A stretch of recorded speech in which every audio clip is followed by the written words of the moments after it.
পশ্চিমবঙ্গের সিনেমা প্রেমীরা বহুদিন পর ফিরে পেয়েছে তাদের হারানো ছন্দ। চারটি ভিন্ন স্বাদের বাংলা সিনেমার মধ্যে দর্শকদের হৃদয়ে জায়গা করে নিয়েছে দেব, ইধিকা, বরখা, যিশু অভিনীত খাদান, যা এক ঝড় হয়ে আছড়ে পড়েছে বক্স অফিসে।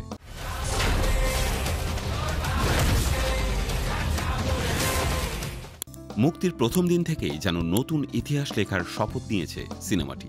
4 দিনে আয় করেছে 4.30 কোটি টাকা, যা বাংলা সিনেমার সাম্প্রতিক ইতিহাসে বিরল এক কীর্তি। রায়গঞ্জে তো রাত 2টার শো হাউসফুল।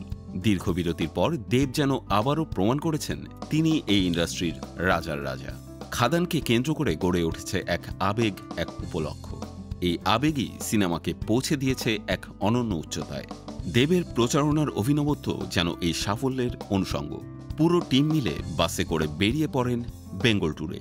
শহরের আনাচে কানাচে ঘুরে সারি সারি দর্শকদের সঙ্গে কথা বলে সিনেমার প্রচার, খুদে ভক্তদের বুকে আগলে নেয়া, সেলফির আবদার পূরণ করার সবকিছুতেই দেব যেন অনন্য, যা দর্শকদের হলে আসাকে আরও ত্বরান্বিত করেছে।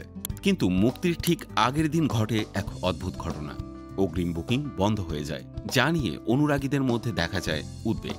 কিন্তু পরবর্তীতে দেব দক্ষিণ কলকাতার একটি হলে নিজের উদ্যোগেই অগ্রিম টিকিট বুকিং চালু করে দিলেন। মুহূর্তে হু হু করে বিক্রি হলো টিকিট।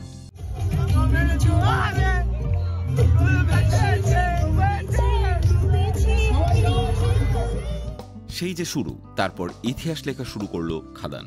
এমন সাফল্যের মাঝেও তির্যক মন্তব্য করতে ছাড়েননি অভিনেতা ঋত্বিক চক্রবর্তী।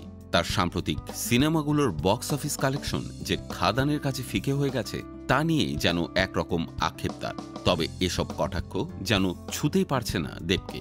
দেবের এই নতুন জার্নি শুধু ব্যবসায়িক সাফল্যের নয়, এটি শিল্পী দেবের নতুন রূপেরও এক উজ্জ্বল প্রতিফলন। দর্শক বলছে বাংলা সিনেমা আবার তার স্বর্ণযুগে ফিরতে শুরু করেছে, আর সেই যাত্রার পথপ্রদর্শক হয়ে উঠবেন দেব।